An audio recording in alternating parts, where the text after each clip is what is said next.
Ini detik-detik tumbangnya satu rumpung sare. Untuk sare.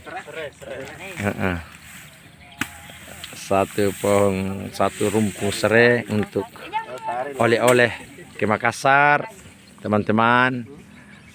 Sementara di alam terbuka di antara depan butuh Koci Kalongai, butuh Patula, ini sana butuh Patula. Konon kabarnya ada bongkahan emas yang dijaga oleh makhluk gaib. Juga ada butuh Koci Kalongai, benteng pertahanan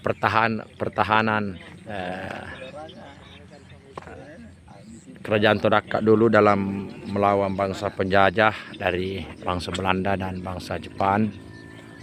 Ini semuanya menjadi gunung yang sudah rimbun oleh pepohonan pohon kelapa dan dinasti Ming. Ya, dinasti Ming. Gampang dicek di Google, pakai Google Earth. Ya. Ini Piring ada kan ada bedanya. para ilmuwan dan budayawan muda lagi meretas Kalau orang kolektor ini sejarah dalam perspektif piringnya masih utuh. Sebagian pecah karena kena budaya Todakkak. cangkul mungkin Jadi suasana alam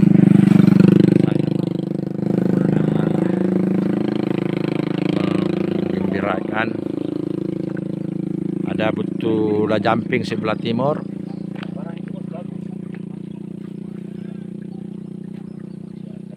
butuh tada-tada, ada butuh tada-tada kelihatan di atas.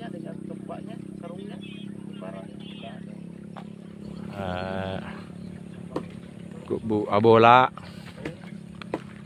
Konon kabarnya Kubu Abola itu dulu adalah rawa, tapi karena ada tokoh atau orang Todakkak yang mau dikebumikan, akhirnya rawa itu meninggi menjadi bukit, menjadi kuburan yang punya historis karismatik pada zamannya. Ini dialektika gadis Gorontalo dengan Palopo lagi dialektika antara durian. Ternyata di Poloman durian lagi sunyi senyap. Sudah selesai masanya. Kita hanya menikmati kecuan burung dan hamparan sawah yang menghijau. Sekarang musim apa di sini? Yang tidak pernah hilang ada musim cinta yang abadi. Itulah bilang. Jadi musim ini kami memang musim cinta. Ya. Kata toko ini keluarga besar lagi. Ya.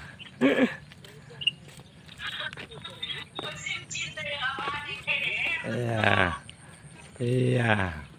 Jadi bisa bawa pulang juga satu di sini. Ya. Satu. Ya sudah ada satu rumpun serai.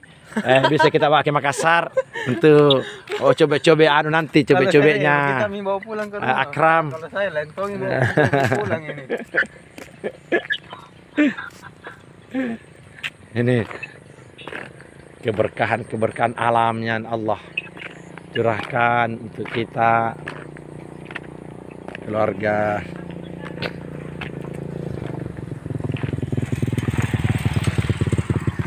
Indahnya alam Todakkak, saung hijau, pepohonan berdiri kokoh dalam memberi respek rezeki bagi manusia yang mencari rezeki. Petani pagi hari turun ke sawah, ada yang memetik lombok, tanan lombok, ada pepaya, putih jaha yang buahnya pepaya jantan. Nah, kita petik untuk pakai sarapan pagi bersama teman-teman dari mahasiswa S3 UIN Alauddin Makassar, menikmati naturalisasi sayuran yang ada di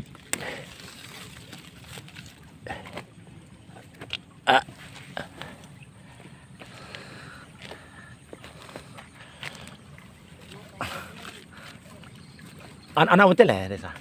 Anak betul. Anak-anak oh ya anu lah anak tebenem ke? Anak nani. Weh katong kutu le anak-anak leceh moto ngam makile. Di pesantren masih sekolah lah.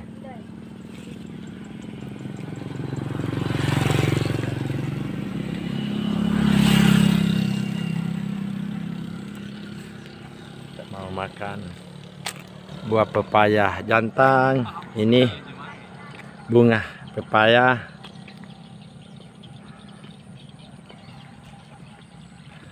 Bisa minta tolong dipegang si bagan dulu kah? Kita mau masak pulang ke rumah. Dimasak juga ini. Ini kan dibeli di Makassar. Dibeli di Makassar ini. Bunga pepaya tuh. Iya. Itu. Mahal ini beli. Dibeli. Biasa ditumis. Ditumis. Oh. Oh ya, obat dan susu obat juga. Berfungsi apa kerjanya tuh? Berfungsi obat itu. Sayuran dan obat. Saya baru tahu ternyata. Saya baru tahu ternyata ini bisa jadikan Oh ya. sayur. Wah, ternyata. Sayur. Papai. Terus makan itu kayak papai. Ya. Banyak pasar juga ini. Saya jual itu coba. Tumis tuh. Campur dengan kacang panjang atau pare juga bisa. Oh, Pak Nurdin? Sembarang. Pare bisa. Iya. Kacang panjang. Ya, kita pulang masak.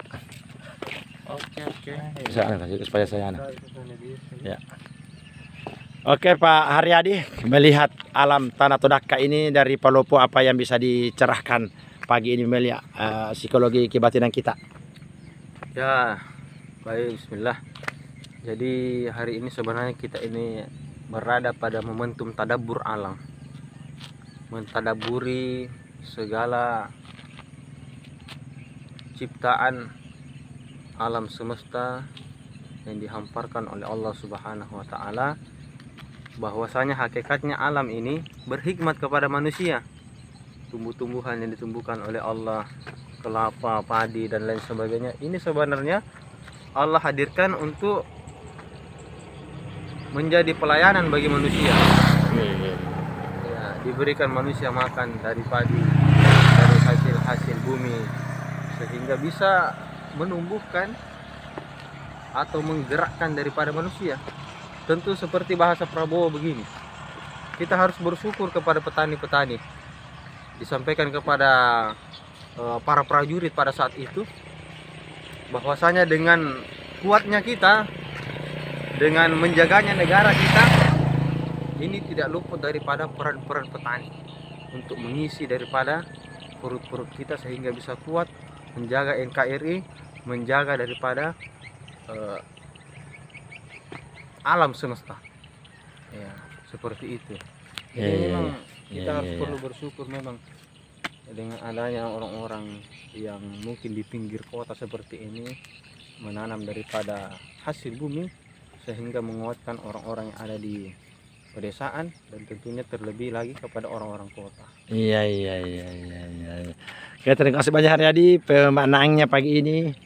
Juga ada saudara kita dari Kajang Bulukumba lagi memegang bunga pepaya jantan. Seperti apa penangkapan pagi ini di Tanah Todaka ini, Sulawesi Barat? Ya baik, bismillahirrahmanirrahim. Assalamualaikum warahmatullahi wabarakatuh. Selamat pagi semua teman-teman sekalian.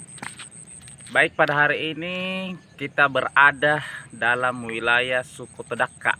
Ya, suku Todaka, tepatnya di desa Kelurahan Pelitakan, Kelurahan Pelitakan, Kecamatan Tapango. Tapango, Kabupaten Polewali Mandar. Jadi ada hal menarik perjalanan kita, perjalanan spiritual kita mulai dari kemarin sampai hari ini. Ya, secara sosial kultural saya melihat bahwa masyarakat suku Tadaka itu tidak tergerus oleh apa namanya? Kalau bahasanya kita, dia mengikuti sebuah peradaban, kemajuan peradaban. Itu dilihat dari sosial masyarakatnya dan apa ya? Masyarakatnya di sini dia tidak lambat dalam hal pengetahuan pendidikan. Saya juga kaget ternyata walaupun bermata pencaharian petani di sini, ternyata anak-anaknya itu tidak ada yang tinggal. Bahasa kasarnya tidak ada yang tidak lanjut studi. Bahkan saya lihat masyarakat di sini anak-anaknya ada lanjut S1, S2, bahkan ada S3. Ini hal menarik. Jadi saya mengutip dari salah satu jurnal, Samsul Rija Adnan pernah mengatakan bahwa ada memang pertemuan antara titik sejarah kebudayaan dan agama. Dan itu yang menjadi apa namanya implementasi di suku Tadaka ini. Jadi dari sisi ekonomi saya melihat bahwa masyarakat suku Tadaka itu bermata pencaharian petani. Tapi jangan asal petani. Ya. Jadi konotasi petani menurut masyarakat-masyarakat yang termarginalkan mungkin bahkan dari kaum-kaum intelektual itu bisa mengatakan bahwa petani itu seperti ini. Tidak, petani itu rendah dan segala macam, tidak. Bahkan itu membantahkan teori-teori yang ada di suku Tadaka. Di suku Tadaka ini adalah penyumbang aset kebutuhan negara. Salah satunya adalah lumbung padi. Di suku Tadaka menjadi prioritas kebutuhan dan menjadi sarana perputaran ekonomi yang ada di masyarakat suku Tadaka. Yang kedua, saya ketika sampai tadi malam ini kita lanjutkan dari beberapa penghasilan dari masyarakat suku Tadaka yang notabene-nya mengandalkan hasil pertanian. Ternyata di rumah Pak Nurdin itu sendiri saya kaget bukan malang. Ya, kenapa? Di rumahnya beliau ternyata salah satu distributor juga. Distributor beras ya, distributor beras, dan itu sudah sampai ke mungkin ke provinsi malah. Ya, sudah sampai ke provinsi. Ya, awalnya saya mengatakan bahwa di suku Tadaka itu hampir mirip dengan suku-suku kayak di masyarakat saya, masyarakat suku Kajang yang notabene-nya yang masih dalam keadaan sederhana, kemudian tidak tergerus oleh zaman, kemudian masih dalam keadaan kamase-masea, seperti itu. Tapi di suku Tadaka saya lihat secara empiris bahwa masyarakat suku Tadaka sudah mengikuti peradaban yang ada, mengikuti kemajuan yang ada, sudah pintar, masyarakatnya sudah pandai mengelola asetnya sendiri, masyarakat sudah pintar mengelola hasil-hasil warisan leluhur, misalnya garapan-garapan sawah, kemudian garapan-garapan dari hasil-hasil bumi itu sendiri. Itu yang kedua. Yang ketiga yang ingin saya katakan bahwa kita pada hari ini banyak pelajaran-pelajaran yang bisa kita dapatkan di suku Tadaka, ini. Di antaranya adalah bahwa tradisi merupakan bukan hanya menjadi aset warisan leluhur bangsa, warisan leluhur nenek moyang kita, tetapi tradisi itu merupakan salah satu aset peradaban bangsa, salah satu bentuk kemajuan suatu daerah.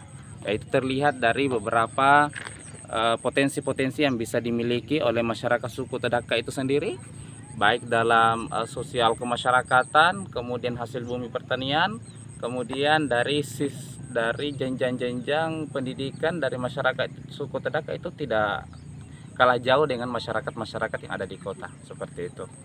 Saya berpikir bahwa masyarakat suku Tadaka itu mungkin lebih maju dari segi intelektual. Dia tidak tergerus oleh budaya-budaya yang notabene-nya dapat merusak tatanan-tatanan hidup bermasyarakat.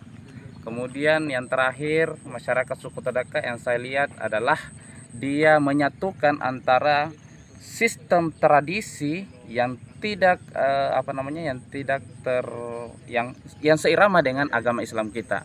Ya, karena saya melirik bahwa ada titik perjumpaan. Seperti saya katakan tadi, ada titik perjumpaan antara tradisi yang ada di suku Tadaka dengan ajaran Islam yang dibawa oleh Rasulullah SAW. Itu tadi malam terkejauhan tangkai ya, pada malam Isra Mi'raj seperti apa tadi malam kita menganalisisnya peristiwa Isra Mi'raj di Masjid Jadi Nur Hamzah. betul ya.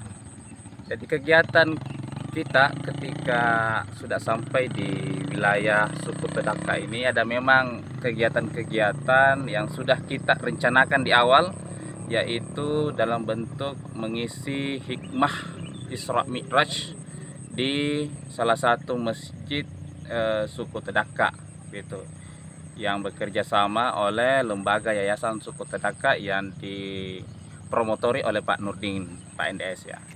Jadi saya melihat bahwa Isra Mi'raj yang kita lakukan, kemudian yang menjadi yang menjadi buah pemikiran dari hasil Isra Mi'raj kita pada malam hari itu memberikan semangat baru, inspirasi bagi saya, dan memberikan pengetahuan ternyata masyarakat adat suku Tadaka masih tetap melestarikan nilai-nilai kearifan lokal. Nilai-nilai kearifan lokal kemudian ditambah dengan sistem-sistem produk-produk Islam yang tidak tergerus ya, tanpa mengurangi nilai-nilai Islam.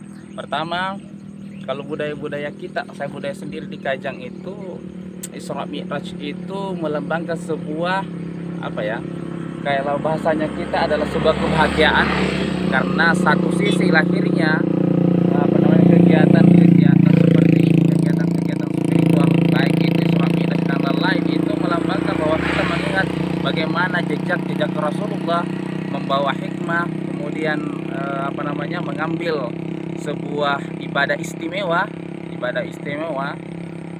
salat ya yang kita maksudkan. Ternyata sampai di pelosok suku Tadaka ini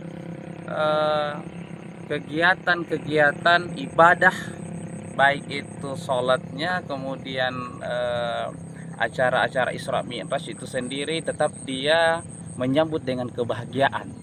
Itu terbukti dengan beberapa hidangan-hidangan yang telah disediakan, kemudian akomodasi, bahkan perhelatan-perhelatan untuk menyambut acara Isra Mi'raj itu sangat luar biasa, dan sangat-sangat antusias sekali masyarakatnya.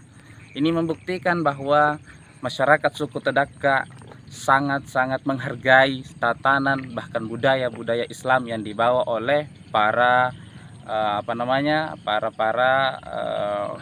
dai, tabi'in, para alim ulama dan segala macam. Saya kira itu Pak NDS. Oke, luar biasa narasinya pagi ini. Kita pencerahan dari intelektual muda Bulukumba dalam elaborasi pikiran, rihlatul ilmi, safarul ilmi, bihauli Isra Mi'raj fi Jazirah Tadaka. Alhamdulillah, luar biasa. Mudah-mudahan kebersamaan ini menjadi Allah berikan hidayah kepada kita semuanya, sehingga bahagia di dunia dan bahagia di akhirat. Amin ya rabbal alamin. Assalamualaikum warahmatullahi wabarakatuh. NDS, yes. Saya baru tahu ternyata di